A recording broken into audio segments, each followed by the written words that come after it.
Hello dear students. तो स्वागत है आपका गुरु इंस्टीट्यूट के यूट्यूब चैनल पर। गुरु इंस्टीट्यूट चंडीगढ़ पर आपका 34 सेक्टर पर लोकेटेड है।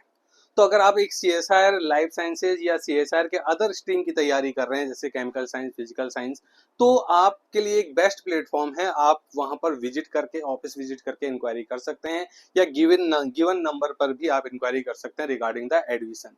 आज मैं लाइफ साइंस के अंदर बात करने वाला हूँ कि जो हम एनुअल फिजियोलॉजी में जो हम क्लॉटिंग फैक्टर्स हैं, उन क्लॉटिंग फैक्टर्स की अगर डेफिशिएंसी होने लग जाती है तो कोई ना कोई डिसऑर्डर हो जाता है। वो सीएसआर ने कम से कम एक दो बार पूछ लिया है, यानी कि ट्रेंड पर है, तो कहीं ना कहीं वो क्वेश्चंस आपको दिमाग में रखने होंगे।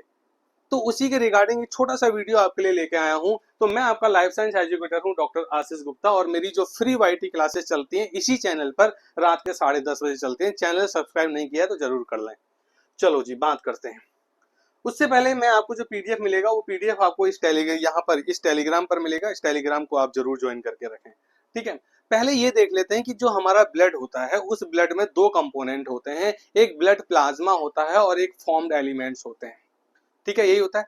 प्लाज्मा हमारा 55% कॉन्स्टिट्यूट कर रहा है, तो फॉर्म्ड एलिमेंट 45% है।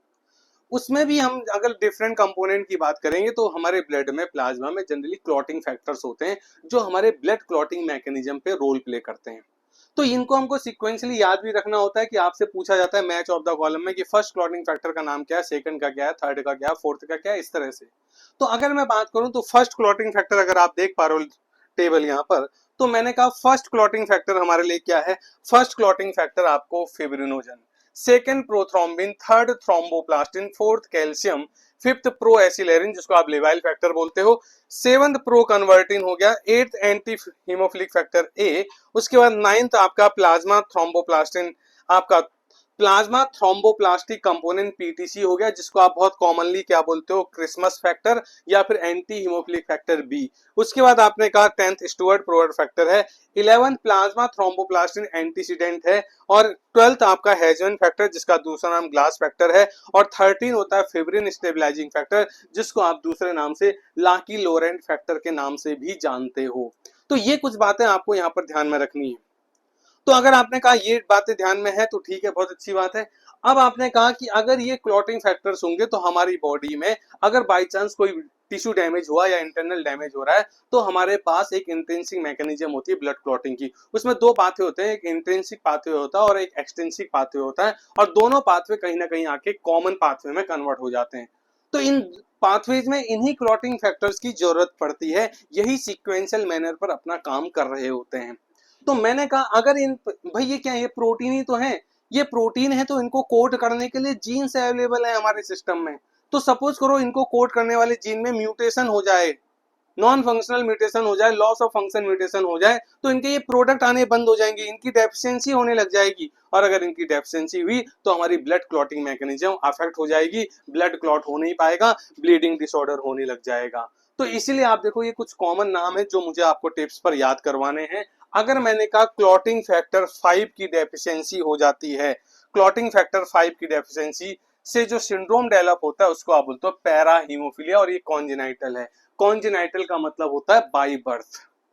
इसके बाद अगर मैंने कहा जो क्लॉटिंग फैक्टर 7th, भाई याद भी करते रहे, फिफ्थ कौन सा होता है, फिफ्थ होता है प्रो एसिलेरिन, और 7th कौन सा होता है, प्रो कन्वर्टिन, साथ के साथ नाम भी याद रखेंगे।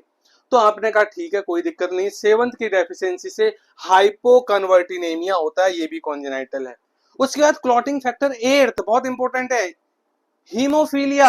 और मैं हीमोफीलिया को जनरली हम हीमोफीलिया ए बी सी करके लिखते हैं। जो हीमोफीलिया ए है वही मोस्ट कॉमन है, जिसको आप क्लासिकल हीमोफीलिया बोलते हो। तो हीमोफीलिया ए या क्लासिकल हीमोफीलिया, क्लॉटिंग फैक्टर 8 कौन सा होता है, एंटी हीमोफिलिक फैक्टर, या उसको बोलते हैं एंटी हीमोफिलिक फैक्टर ए।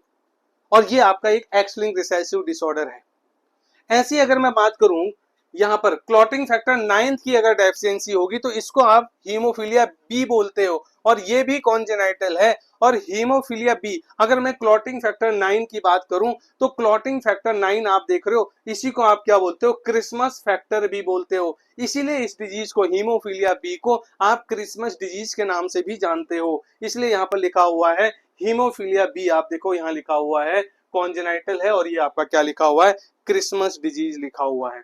उसके बाद आप देखो यहाँ पर ये हीमोफीलिया ए और हीमोफीलिया बी ध्यान में रखना, ये आपका एक्स लिंक्ड रिसेसिव डिसऑर्डर है। एक हीमोफीलिया सी भी होता है जो क्लॉटिंग फैक्टर 11 की डेफिशिएंसी से होता है, वो आपका रेयर टू रेयरेस्ट है और वो एक्स लिंक्ड नहीं होता है, ये ध्यान में रखेंगे। और उसके बाद आपने कहा क्लॉटिंग फैक्टर 12 की डेफिशिएंसी से जो सिंड्रोम होता है उसको आप बोलते हैं हैजमैन ट्रेट, और ये भी आपका क्या है, कॉन्जेनाइटल है।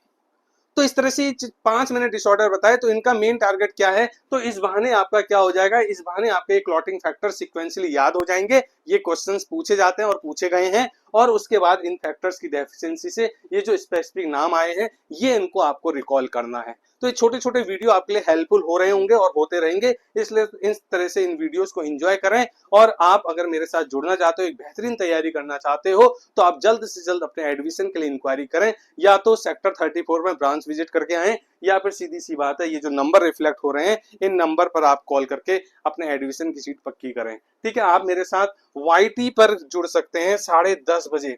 10:30 बजे आप इसी YouTube चैनल पर आप मेरे साथ लाइव जुड़ सकते हो, मैं लाइव क्लासेस आपकी ले रहा होता हूँ, तो आप नोट कर लें। और जो PDF मिलेगा वो PDF आपको कहाँ मिलेगा, PDF इस टेलीग्राम ग्रुप में मिलेगा, तो टेलीग्राम ग्रुप आप जरूर ज्वाइन करके रखें। तो इसी तरह से मिलूंगा मैं अगले वीडियो में, तब तक के लिए आप अपनी तैयारी कंटिन्यू रखें। Thank you all, bye bye, take care.